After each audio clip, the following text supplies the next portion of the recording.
Welcome everyone to our first episode in a 3-part series where we will be discussing stewardship.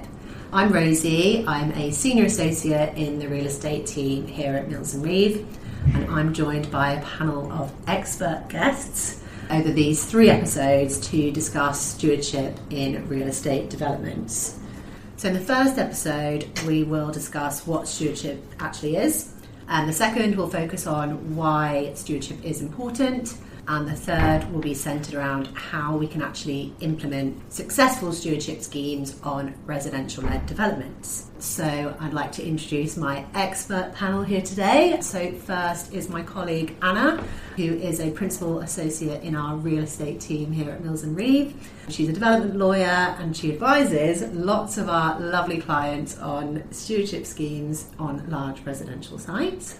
Also, Paul Mumford. Paul's a project director at Urban&Civic, and your current projects are mainly Waterbeach and Baldock at the moment. On the agency side, we've got Abby Jones from Savills. She's a director in the development team, acting for promoters, private institutional landowners, to name a few. And then SallyAnne. Sally is our resident stewardship consultant. You're currently working for Community Stewardship Solutions, Design South East and Otterpool Park LLP. And then, last but not least, Francis Wright. Francis is the head of community partnering at Town, who are a master developer, and they deliver sort of urban regeneration projects as well as sort of extensions of new towns. So, hello and welcome to all our guests. Thank you so much for joining me. We've got a real expert panel here today, and they're all working on some really exciting projects, which I'm sure we'll hear about more in due course. So, the first episode, we will be discussing what stewardship actually means. So, it's actually taken me quite a while to get my head around stewardship as a concept, but my understanding is it's the focus on long-term ownership and maintenance of a development site, but it's also about the sort of creation of new neighbourhoods that evolve from those places, and to make them vibrant and thriving communities to live in, rather than sort of soulless extensions of existing towns. So yeah, that's my very high level summary, but I think we should see what the panel have to say. So first question, bringing it back to basics, what do we mean by the word stewardship? So I suppose, what does it mean for you in your role and experience? So I will come to Anna first. Thanks, Rosie. I think you summed it up really well. For me, a lot of this is around myth busting. Mm-hmm. I think there is a danger in the sector that we're in at the minute. It's just about post-completion estate management and wrapping up what you've got into a residential management company, and that be it. For me, it is more about the long-term view, from pre-planning all the way through to post-occupancy. And so for us here as a stewardship team, we kind of distill it thematically into process, people and place, and those 3 elements holistically forming kind of the core of what stewardship means to us. Mm-hmm. So as I said, process being about this long-term custodial role, people obviously being one of the most fundamental elements. You can have plenty of spaces and places, but actually it's the communities that make these what they are. Mm-hmm. And so it is about nurturing an emerging community in the spaces that are created. And then lastly, the place. So about the long-term sustainable ownership and maintenance of the places that are created and are suitable for that lived-in experience. Mm-hmm. Okay, that's really interesting. Sally, do you have anything to add to that from sort of your background? Yeah, just building on that, Anna's absolutely spot on. So for me, stewardship is about the long-term care of the place, and that in perpetuity element is so important. If you look at the original garden towns of Letchworth, Welwyn Garden City, they still look beautiful today, 100 plus years on, 125 years on. But what must go alongside stewardship is good placemaking, which Anna kind of touched on. And, you know, we can build good places and we need good places that work for people, but it's the people that make the community. Mm-hmm. It's them that bring it to life. So having early community development, early interaction, even before people move there, with the existing residents, and that integration is really, really important. Yeah. That's what, for me, what good stewardship looks like in the most holistic sense. Yeah. Abby, what's your take on stewardship from an agency perspective? Yeah, I would say it's quite subjective, and the variety of clients that we're currently working with, it's always interpreted quite differently, but there is usually a common theme. It's very much, like has been suggested, a sense of being a custodian over the place, having a duty of care to improve upon what's already there. And I think it's quite interesting actually to look to other sectors such as farming and agriculture, and how we're seeing more than sustainable farming practices being adopted, such as regenerative farming. I think such concepts could actually be applied within the places and spaces that we're looking to create. I think that stewardship can actually be a catalyst for change, a positive change, and also help enhance a local community, allowing people to obviously thrive within their environments. So I think it can mean a myriad of things to different people, but there is that common alignment in terms of that custodianship. Yeah. And would you agree, Paul, that it's about being a custodian when you think about stewardship? I think one of the reasons it's difficult to get your head around it is because it is changing. Yeah. So this point, Abby, that you're making about it means different things to different people is really key at the moment. So we come into this now and we're talking about stewardship, which seems to have landed as the kind of phrase that we're using. Yeah. But that itself is a new word, or it's a word that's changing. Yeah. And other people will use different phrases to mean kind of the same thing. So there are still a lot of people, I assume, in the agricultural sector and certainly in the development sector, who would still say estate management, but might well mean pretty much all of the things that we would talk about in terms of stewardship. Thanks. And Francis, last but not least, what's your take on it? It seems to be a word that has a whole lot embedded in it, is an aspiration for doing something different. This is why we've adopted a new word, and it has connotations that are around, the long-term stewardship, sort of one that has connotations that links back to environmental sustainability and those kind of qualities coming through as well. I suppose I'm curious as to what has been the drivers for the adoption of the concept of stewardship in the sector. Yeah. And what's behind that, and what's it a response to, really? Yeah, exactly. Okay, thanks everyone. So I think we've all got a sort of different take on it, but it sounds like we're all sort of agreed as to what stewardship is. So I'd like us to think about now the role of stewardship in the future. So we know the government has been really vocal about a desire to build new garden communities. I think sort of 10 has been the number that's been floating around. But with an election looming, how important do we think stewardship is going to be in this sort of new push for housing? I'll come to Abby first. Thank you. Well, very important. It's now essential. It's not just a nice to have. It's not just a characteristic of exemplar schemes. It should be adopted by all schemes, really, that we see coming forwards, regardless of their shape or size. From my experience, successful large-scale residential development, it needs clearly careful consideration, but it needs to meet the needs of existing communities, but also the growing communities that you're also looking to deliver.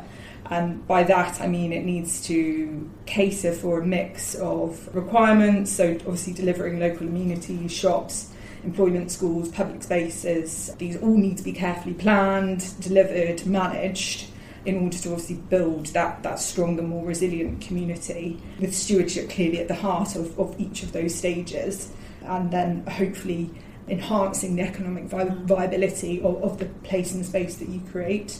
So it's not just about the social value, and we'll come on to talk about this a bit later, but also the financial value creation as well. Great, thanks for that. Paul, is this a concern for UNC? It certainly is. It certainly is. I was just thinking about general election looming and what have you. If you look at the political rhetoric nationally, I suspect that the main theme is going to be numbers of houses, where are they built and are they affordable? Yeah. But everything then that Abby's talking about what comes after that, about how do you run these things and what's it going to be like to live in them, is a really close second, isn't it? I would think into that kind of rhetoric. So yes, I think it's really important.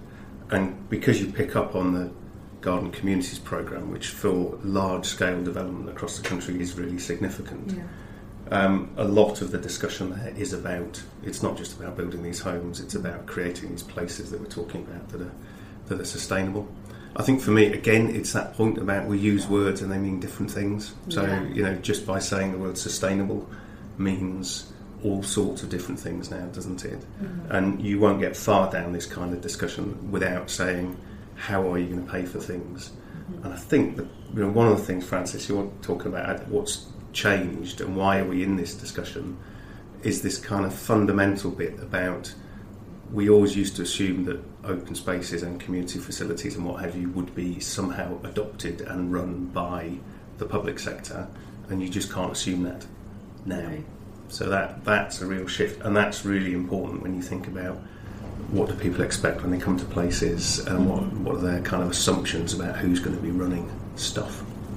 Yeah, no, that's a really fair point. Anna, did you have anything to add about looking into the future? Yeah, I think it's a really interesting consideration, is it? Why the need for stewardship now? And I think this move away from adoption is the reality that we're in. But I think it's also around the failures to address that today. Mm-hmm. Adoption hasn't been a realistic prospect for sort of large-scale open spaces for some time now. And I think the CMA working paper that came out of their housing market study was quite vociferous in its criticism of how the sector's tried to deal with that to date. The idea that you simply hand these over to residents irrespective of scale doesn't work. There are some examples where it does. It's not a total failure, but it's really challenging. And so I think stewardship going forward is going to be the linchpin to ensuring housing at scale, housing at speed.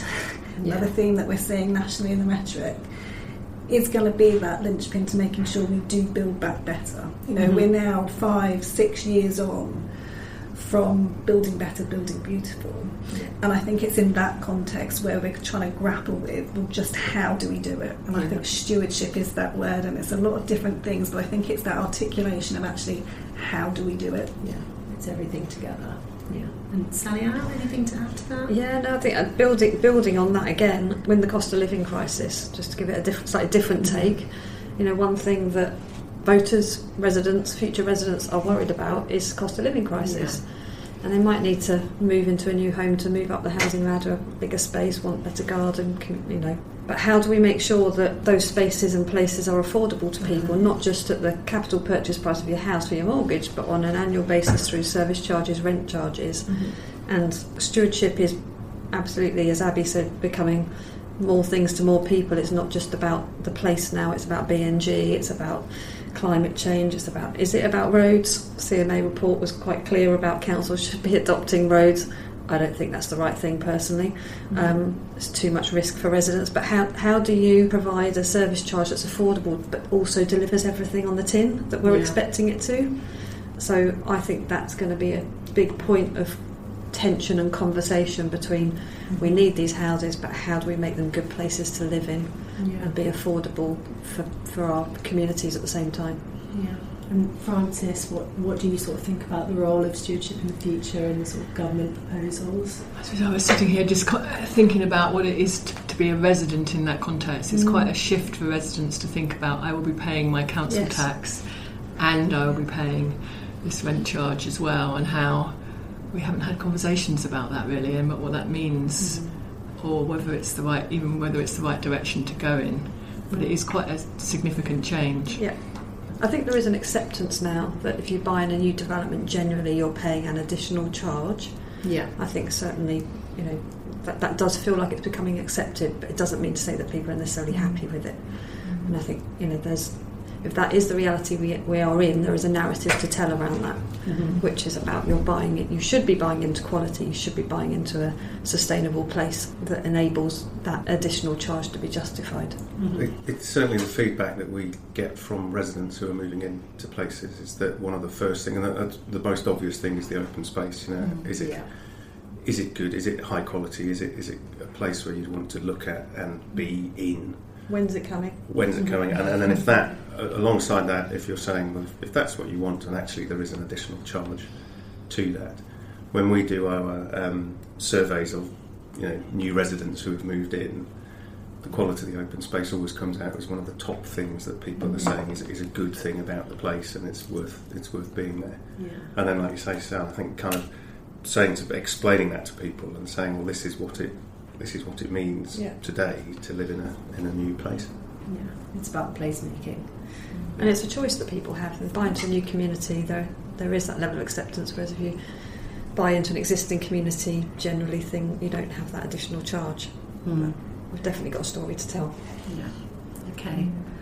So, sort of leading on from future thinking, I'd like us to think about the past now. So, what lessons can we learn from those original garden communities? So I'm thinking Letchworth, Welwyn Garden City, or is that a bygone time? Are those places not really relevant now? So I will come to SallyAnne first.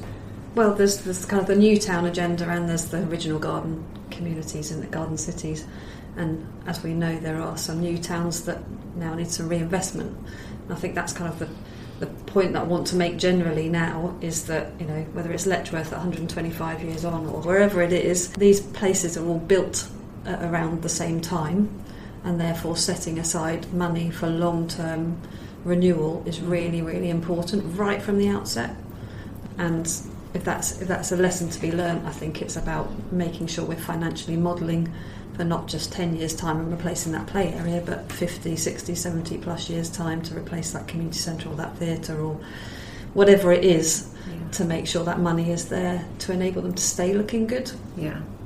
Would you agree, Anna? Yeah, I think there are some key principles you can take away from the likes of Letchworth, and I think Sal is right. Funding is a huge part of that, both in terms of that long-term perspective, but that initial access to capital, that is something that probably is very different to the space we are in now. You don't see those huge public endowments that allowed for that long-term view, and I think that's probably a lesson we could try and get back to. I think, secondly, for me, it's about curation of place and delivery as well. And even now, when you look at the likes of Letchworth and their statutory scheme of management, there is somebody there, isn't there, with a custodial role of this is what this place is going to look like. And it's not an easy one to grapple with. We're talking about the emerging and community and nurturing that community. And there is that tension, isn't there, with that custodial role we're saying actually is key to bringing forward. And I think it's almost this benevolent dictator we've talked about previously. It's a tension between the two. You need that custodial role, but that custodial role, I think, has to listen a bit more, has to be rooted in the lived experience a bit more. So there are some principles to take away, but I think we kind of need to maybe move them along. I don't think they're applicable in the same way as they were. Adapt to them. Yeah. And Paul, what's your take on it? Do you sort of look at Letchworth and Welwyn when you're planning your master developer schemes? Yeah, we certainly do. I think you've got real differences around public sector land ownership and an ability, therefore, to take this long-term view that Anna's talking about and own land and then bring that forward as part of an overall development, which we can't rely on now. Yeah. And the new set of garden communities that are coming forward are not, in the main, going to be set up like that.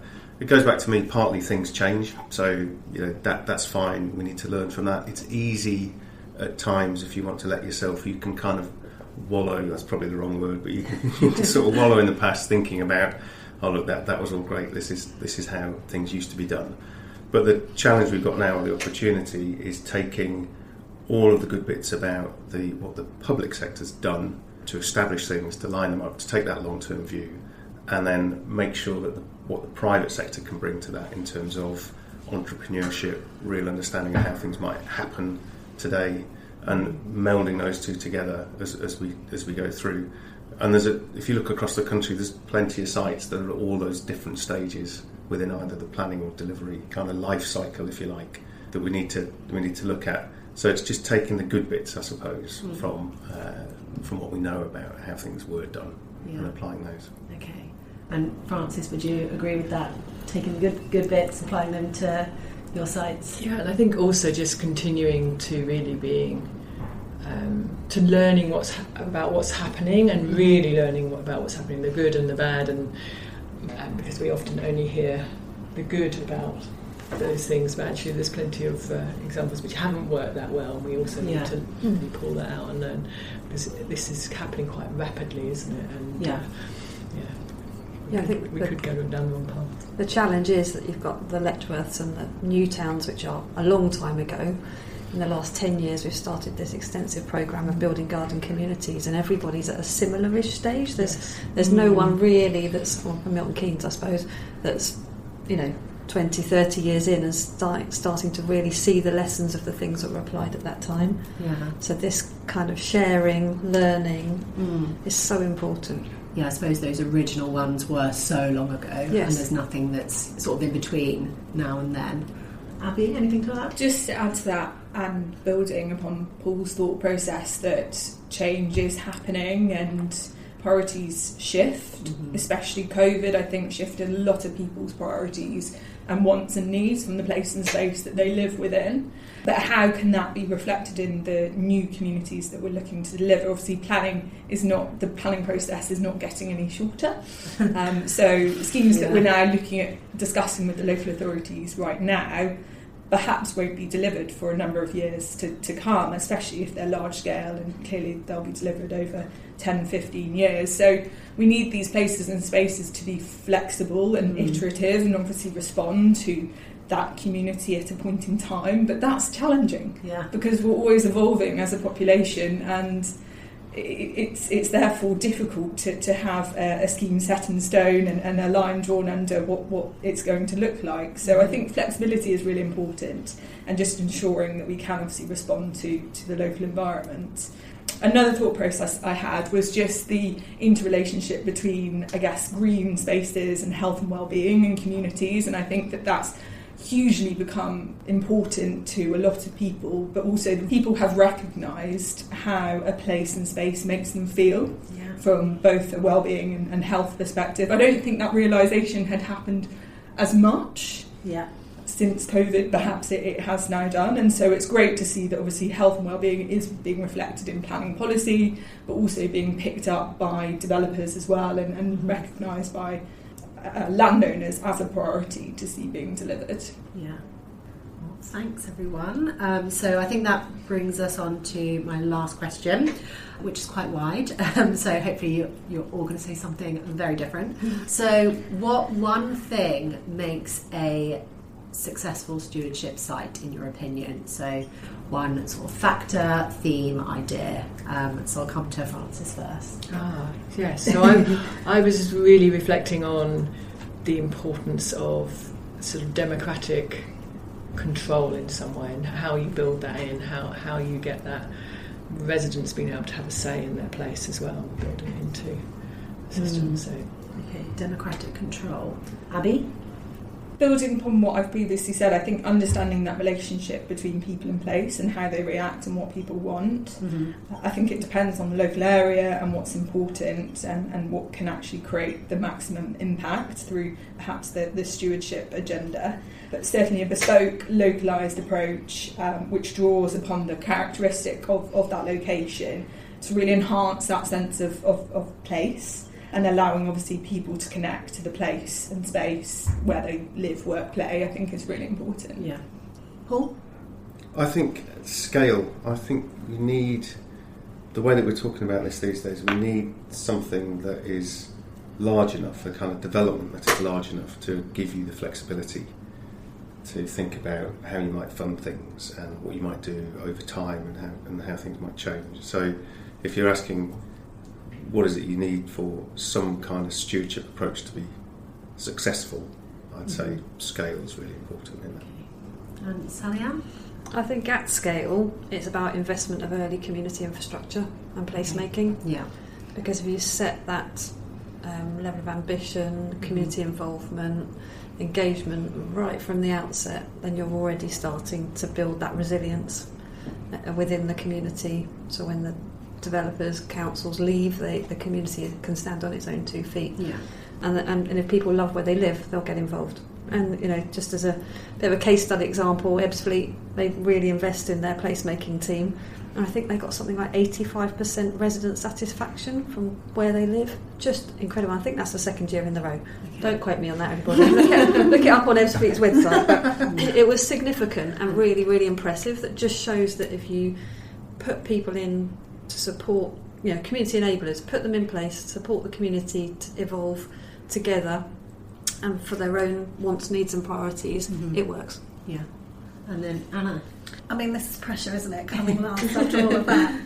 I think for me, a common theme would be an early access to some patient capital, because I think that is key to enabling all of these great things that everybody's very eloquently put before. That is fundamental. I think it's very, very challenging to deliver development by listening to people, by delivering on promises early, having that ability for a considered curation of place without having patient capital. And by that I mean access to what Paul will tell you quite often, what is quite a substantial amount of money, but where your return is going to come much later on. And I think for me and my experience and all kind of schemes, that sets you up for being able to do the rest of it. So it's having that patient approach to the sort of delayed gratification, I suppose.